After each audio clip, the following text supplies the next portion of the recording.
Hi guys, good morning. എല്ലാവർക്കും സുഖമെന്ന് പ്രതീക്ഷിക്കുന്നു. എനിക്കും സുഖം തന്നെയാണ്.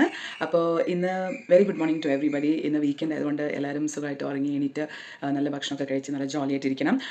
പിന്നെ നിങ്ങളുടെ അരുണയാണ് വന്നിരിക്കുന്നത് ഒരു പുതിയ കണ്ടൻറ്റായിട്ട്. അപ്പം ഞാനിപ്പോൾ പറയാൻ വന്ന കണ്ടൻറ്റിലേക്ക് പെട്ടെന്ന് കിടക്കാൻ ഞാൻ മുഷിപ്പിക്കുന്നില്ല.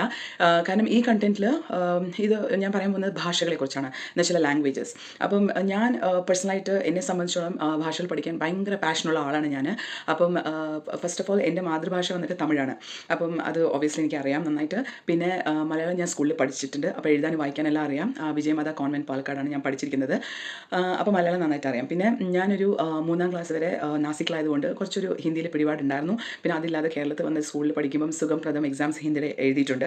അപ്പം അതുകൊണ്ട് ഹിന്ദി നല്ല പിടിപാടാണ്. പിന്നെ ഇവിടെ ബാംഗ്ലൂർ വന്നതിന് ശേഷം എല്ലാവരും സംസാരിച്ച് ഇനി നന്നായിട്ട് ഇമ്പ്രൂവ് ആയിട്ടുണ്ട്. പിന്നെ ഇംഗ്ലീഷ് ഒബ്വിയസ്ലി ഞാനിവിടെ ജോലിക്ക് വന്നു. അല്ലാതെ ബേസിക്സ് നമ്മൾ സ്കൂളിൽ പഠിച്ചിട്ടുണ്ട്. പിന്നെ അതല്ലാതെ international call centres like UK US Canada based ആയ കോൾ സെൻറ്റേഴ്സിൽ ജോലി ചെയ്തുകൊണ്ട് നല്ല ഇംഗ്ലീഷും അറിയാം, നോർമലായിട്ടുള്ള ഇംഗ്ലീഷും അറിയാം, ആക്സെൻ്റ് ഇട്ടിട്ടുള്ള ഇംഗ്ലീഷും അറിയാം. അപ്പം അതൊന്നായി. പിന്നെ പിന്നെ കന്നഡ ഒബ്വിയസ്ലി ഞാൻ കർണാടകയിലായതുകൊണ്ട് ഞാൻ പഠിച്ചെടുത്തു.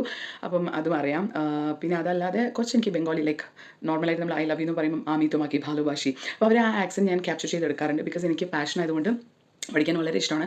തെലുങ്ക് കുറച്ചായിട്ട് എനിക്ക് നന്നായി മനസ്സിലാവും, പക്ഷേ സംസാരിക്കാൻ അത്ര ഇതില്ല, ഓപ്പർച്യൂണിറ്റീസ് കിട്ടിയിട്ടില്ല. പക്ഷേ എന്നാലും ലൈക്ക് ഊണ് കഴിഞ്ഞോ എന്ന് ചോദിക്കാൻ ലൈക്ക് ഭോജനമായി എന്താ അങ്ങനെയുള്ള ചെറിയ ചെറിയ കാര്യങ്ങളൊക്കെ എനിക്കറിയാം. അപ്പോൾ ഭാഷയോട് ഭയങ്കര ഒരു പാഷനാണ് എനിക്ക് പഠിക്കണം എന്നുള്ളത്. ഇനിയും അധികമായിട്ട് പഠിക്കണം. ഇപ്പം ഏകദേശം ഒരു 6 ലാംഗ്വേജസ് ആണ് എനിക്ക് അറിയുന്നത്. അപ്പോൾ ഞാൻ പറയാൻ വന്നതെന്ന് വെച്ചാൽ എല്ലാവർക്കും ഓപ്പർച്യൂണിറ്റി കിട്ടുമ്പോൾ ഇത് പഠിക്കുക, ഇഗ്നോർ ചെയ്യല്. ബിക്കോസ് ഇതിപ്പം നിങ്ങൾക്ക് ഇപ്പോൾ പിള്ളേർക്ക് യൂസ് ആകാം, പഠിപ്പിച്ച് കൊടുക്കാം.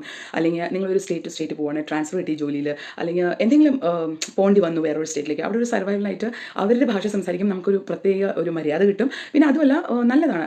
നമ്മുടെ ഡിഗ്രി ക്വാളിഫിക്കേഷനെ പോലെ തന്നെ ഇപ്പോൾ PhD അല്ലെങ്കിൽ നമ്മൾ എന്നെ പോസ്റ്റ് ഗ്രാജുവേഷൻ ചെയ്യുന്നോ അതിൻ്റെ വെയിറ്റേജ് പോലെ തന്നെയാണ് ഈ ഭാഷകളും. നമ്മൾ പഠിച്ചെടുത്താൽ അതിനൊരു വെയിറ്റേജ് ഉണ്ടെന്നാണ് എൻ്റെ ഒരു എന്നാ പറയുക പേഴ്സണലായിട്ടുള്ള ഒരു അഭിപ്രായം. പിന്നെ ഫോർ എക്സാമ്പിൾ പിന്നെ നമ്മൾ സംസാരിക്കുമ്പോൾ ഓരോ ഭാഷയിലും എന്തൊരു മധുരവാക്കുകൾ നമ്മൾ അവിടെ യൂസ് ചെയ്യുന്നത് ഒരു നല്ലൊരു സൂതിങ് ആയിട്ട് നമുക്ക് തോന്നാറുണ്ട്.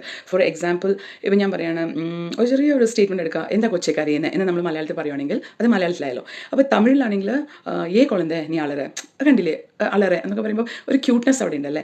അതുപോലെ ഇപ്പം ഹിന്ദിയിലാണെങ്കിൽ ക്യാരെ ബച്ചോ ക്യൂറോറായതു അല്ലേ, അത് കേൾക്കാൻ ഒരു രസമല്ലേ. അതുപോലെ ഇംഗ്ലീഷിൽ what my baby why you crying അല്ലേ. അപ്പോൾ അങ്ങനെ ഓരോ ഭാഷകൾക്കും ഒരു എന്താ പറയുക ഒരു തനിമയുണ്ടല്ലേ. അപ്പോൾ അത് പഠിച്ചെടുത്താൽ നല്ലതാണെന്ന് എൻ്റെ അഭിപ്രായം. പിന്നെ കന്നഡ ലാസ്റ്റായിട്ട് ഞാൻ പറയാൻ വരുന്നത്, കന്നഡയിലാണെങ്കിൽ ഏനമ്മ പൊട്ടി ഏനെ കൽത്തായിതിയാ അല്ലേ. അപ്പോൾ ഇത് കേൾക്കാനൊരു നല്ല രസമുണ്ട്. അപ്പം എനിക്ക് ആ ഒരു ഇതാണ് ക്യാപ്ചർ മൊമെൻ്റ് എന്ന് പറയാനുള്ളത്. അപ്പോൾ ഞാൻ അതങ്ങനെ പഠിച്ചെടുത്ത് കുറേ ഭാഷകൾ. അപ്പോൾ ഇനി പഠിക്കാനുള്ള ആഗ്രഹമുണ്ട്. അപ്പോൾ ആർക്കെങ്കിലും പുതിയ ഭാഷകളുടെ ചെറിയ ചെറിയ തുണ്ടുകൾ അറിയുവാണെങ്കിൽ എൻ്റെ കമൻസിൽ അറിയിക്കുക. എൻ്റെ ചാനലിൽ സബ്സ്ക്രൈബ് ചെയ്യുക, ലൈക്ക് ചെയ്യുക, സബ്സ്ക്രൈബ് ചെയ്യുക, ഷെയർ ചെയ്യുക, കമൻറ്റ് ചെയ്യുക. കമൻറ്റിനായിട്ട് ഞാൻ ഒരുപാട് കാത്തിരിക്കുന്നുണ്ട്. ബിക്കോസ് എനിക്ക് നല്ല കമൻറ്റ്സ് വരുമ്പോൾ ഒരു നല്ല പ്രോത്സാഹനം കിട്ടുന്നുണ്ട്. പിന്നെ എല്ലാ കമൻറ്റ്സ് ചെയ്തവർക്കും ലൈക്ക് ചെയ്തവർക്കും സബ്സ്ക്രൈബ് ചെയ്തവർക്കും വളരെ വളരെ വളരെ ഹാർട്ട്ഫുൾ നന്ദി ഞാൻ പറയുന്നുണ്ട്.